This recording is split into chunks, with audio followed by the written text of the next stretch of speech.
E eu gostaria agora de conversar com vocês sobre uma questão que é a preparação para a prova de residência, né? Como eu disse para vocês, a gente fica 6 anos na graduação, e chegando no 6º ano a gente se forma médico generalista, certo? Para você poder exercer as especialidades médicas, você precisa fazer uma residência médica.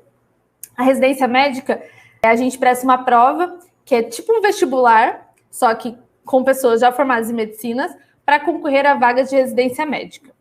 Bom, o residente, né, eu acho que o Hendrix vai falar no próximo bloco, mas o residente ele é um médico formado que está estudando para se especializar. Ele ganha bolsa para isso, ele é médico, né? E o interno não, ele não ganha bolsa, ele não ganha bolsa e ele não é médico. Então a gente sempre tem que estar supervisionado, certo? A gente tem muita autonomia, então a gente atende sozinho e passa o caso para o preceptor, ele vai e checa. Então a gente exerce muito a prática, muito mesmo, assim. A gente tem muita autonomia, mas é uma autonomia responsável, em que o preceptor, ele está ali para te auxiliar. Ele te dá autonomia, mas ele está ali, o professor, o preceptor, para te auxiliar e para que você aprenda com aquilo. Não é uma tocação de serviço, não é fazer aquilo por fazer. Não, é para que você aproveite aquele momento de prática para a sua formação médica, certo? Então, essa é a diferença mais básica. E aí, para entrar nessa prova, fazer residência, faz uma prova, né? E normalmente as especialidades que são super concorridas, por exemplo, dermato, oftalmo, né? Oftalmologia, as notas de corte são altas, concorrência é alta, e aí nisso, assim como o vestibular, nasce vários cursinhos para residência, certo? E eu coloquei agora esse slide bagunçado aqui, para mostrar para vocês um pouco o que eu faço, né? Porque a gente entra no internato, a carga prática é muito alta, então a gente fica horas. Na clínica médica, tem dia que a gente entra às 7 da manhã e sai 10 da noite, né? Então, assim, é muito puxado e a gente tem que estudar, porque, como eu disse para vocês, o interno, ele está em formação. Então, assim, ele não está ali para tocar o serviço, ele está ali realmente para aprender. Então, a gente tem que estudar, a gente tem que fazer a parte prática e a gente tem que estudar para a prova de residência, né? Então, como que eu, Amanda, dentro da minha individualidade, eu trabalho isso? Primeiro, como que eu estudo no internato? Eu estudo no internato, eu sou uma entusiasta do PBL. Então, eu trouxe para o internato a mesma técnica de estudo que eu utilizava nos outros anos. Então, toda vez que eu tenho um tema para estudar, por exemplo, eu tenho um tema fibrilação atrial, que é um tipo de arritmia cardíaca.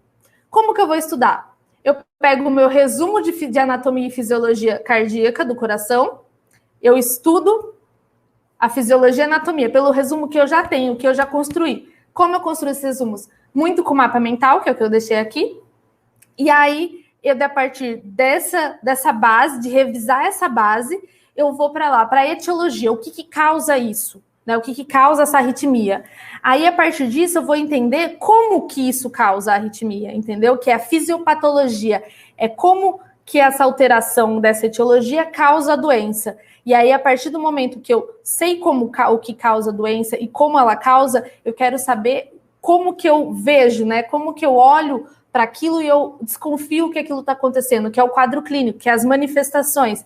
Então, quando eu estou com uma gripe, eu tenho espirro, eu tuço, né? Tenho dor de cabeça, tenho febre. Essas são as manifestações clínicas. Então, quando eu sei como a doença faz, né? Como ela altera o corpo, eu sei como ela se manifesta. E aí, para aí, eu estudo como que eu faço para diagnosticar. Quais são os critérios para diagnóstico dessa doença, né? Quais exames eu tenho que fazer e como interpretar esses exames. E aí, a partir disso, eu vou tratar, né? E aí, quando eu vou tratar com tal remédio, eu volto para o ciclo básico de novo e eu quero ver qual que é a farmacologia, em que momento da fisiopatologia, então, em que momento da alteração esse remédio vai agir para que não aconteça. Então, eu faço todo esse ciclo cada vez que eu vou estudar uma doença, certo? Pode parecer muita coisa, mas quando você faz isso muito tempo, a espiral, né, que a gente fala, que cada vez a gente vê o assunto de uma forma diferente, de uma perspectiva diferente, a gente fixa. Então, hoje eu faço isso muito mais rápido do que eu fazia no primeiro ano. Então, é uma construção. Estudo é hábito e constância. Então, para mim, foi a forma que eu desenvolvi de estudar e sedimentar aquilo que eu estudei. Não estudar e já esquecer. Como que eu faço isso? Eu uso o método Pomodoro, que acho que uma parte de vocês já deve conhecer, que é ciclos de estudo com pausa. Eu não me adaptei aos 20 minutos de Pomodoro e 10 minutos de pausa, mas eu faço 50 minutos de Pomodoro, de estudo ativo, e 10 minutos de pausa, certo? É assim que eu faço, sempre fiz, e eu acho um método que para mim funciona. Mas métodos de estudo, cada um faz o seu, né? Não tem como, não existe fórmula mágica, por isso que eu falo que essa é a minha experiência. E aí tá, eu estudo assim, mas e onde que entra a prova de residência? Acontece que a gente tem muitos cursinhos para prova de residência hoje, muitos. Da mesma maneira que tem para o vestibular, a gente tem cursinhos com metodologias diferentes, pegadas diferentes, tem cursinho que é presencial, tem cursinho que é online, são absurdamente caros, e a maior parte deles, eles pregam algo do assim, use seu internato para se preparar para essa prova. E para mim não faz sentido. Não faz sentido eu estar no momento da minha formação em que eu tenho uma exponencial de aprendizagem tão grande porque eu estou pondo em prática tudo aquilo que eu estou estudando e alguém falar para mim que eu tenho que me preocupar com uma prova, né? Então, esses cursinhos que pregam isso, né, que te suga para essa prova, para mim não funcionava. Não vou fazer propaganda de cursinho aqui, mas acontece que eu sou embaixadora de um cursinho e eu me tornei embaixadora justamente porque eu queria fazer esse cursinho e eu não tinha como pagar o cursinho, porque é muito caro.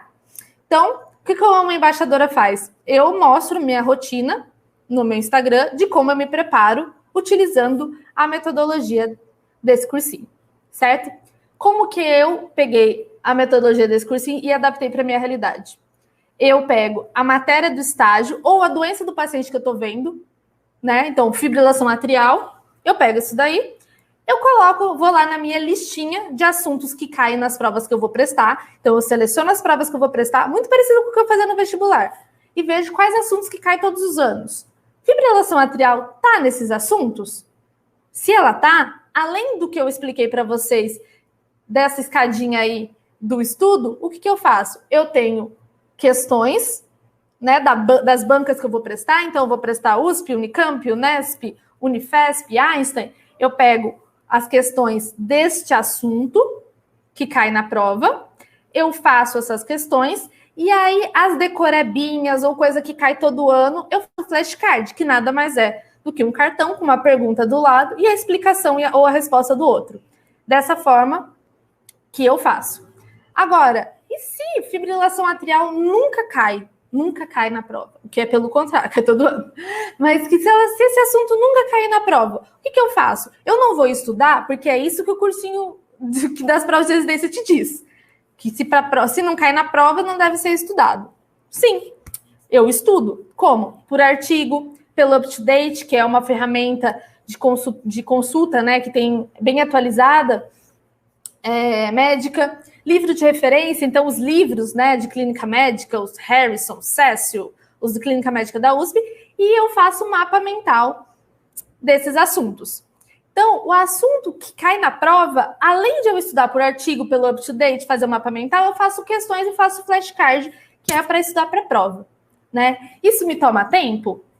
É relativo, né? Como eu disse, é individualizado.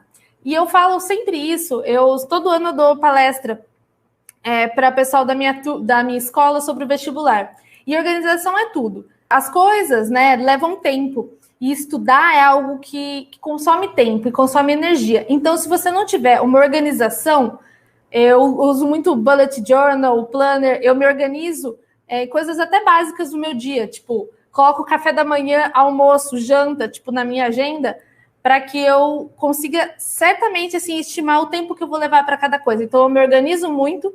E a outra coisa que eu sempre falo, e falo muito para vestibulandos também, é a relação do autocuidado. Como que você dá conta de fazer tudo isso? Se seu corpo e sua mente funcionam bem. Se seu corpo e sua mente não funcionam bem, você não vai conseguir fazer nada. Você não vai render nos estudos, você não vai reter conhecimento, você não vai ter energia, e quando você chegar na prova, você vai chegar na prova destruído, né? Aquilo que a gente fala, vestibular, qualquer concurso, prova de residência, é maratona, não é 100 metros. Então, a gente tem que fazer as coisas com constância, mas também com muito autocuidado.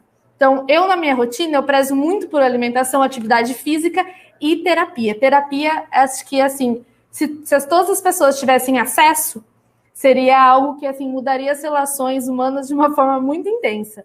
Então, assim, a gente tem que lembrar que a gente não é robô, né? E que a gente precisa do autocuidado e da organização para conseguir fazer tudo aquilo que eu mostrei para vocês que eu faço, né? E sempre enfatizando que essa é a minha visão, é a minha experiência, é a minha individualidade, certo? Foi algo que eu construí, que eu escolhi. Tudo tem que ser escolha, foi algo que eu escolhi, certo? Bom, eu já falei bastante, eu vou deixar a Mayra falar, mas o que eu queria deixar para vocês nesse slide aqui é que o vestibular é o caminho, né? E é um caminho que a gente não gosta. Eu falo assim, todo mundo fala, é bom, né? Porque cria maturidade. Quem dera eu ter entrado imatura na faculdade, gostaria. Não gostaria de estar aí, ter feito 3 anos de cursinho. Mas eu aproveitei muito a faculdade, né? Aqui tem a foto no dia de Natal de 2015. Eu estudei porque eu estava estudando para a segunda fase da Unicamp. E eu estudei, tipo, até assim, o pessoal estava ceando e eu ainda estava estudando. E eu comecei o 4º ano de cursinho, porque eu não passei nada, né? E eu estava esperando o Enem. E eu passei na penúltima chamada da UFSCar. E eu lembro que, tipo, ter entrado na faculdade é algo que eu não sei, até hoje eu não sei descrever. Então, como eu falo, que eu fui uma vestibulanda ansiosa e uma calor extremamente emocionada, eu realmente fui extremamente emocionada. Eu participei de tudo. Eu ia todas as reuniões do centro acadêmico, eu participei da organização de Comuscar, que é o Congresso Médico, eu participei da organização do workshop, eu entrei em todas as ligas acadêmicas que permitiam o primeiro ano, fazia tudo, eu só não fosse somente dos esportes, mas do resto, eu participei de tudo, de tudo. Para não falar que eu não participei de esporte, joguei queimada no 3º ano, mas assim, o resto eu participei de tudo. Mesmo sendo uma pessoa muito festeira, participei do Tusca, né, que é a festa aqui de São Carlos, participei de congresso, apresentei trabalho, fiz liga acadêmica. Então, assim, faculdade ela é um mar de oportunidades e experiências, né? E vale muito a pena. Todo esforço que a gente tem para conseguir isso vale muito a pena. E essa minha visão é uma visão romantizada. Eu falo uma visão romantizada que, para mim, estar aqui é um privilégio.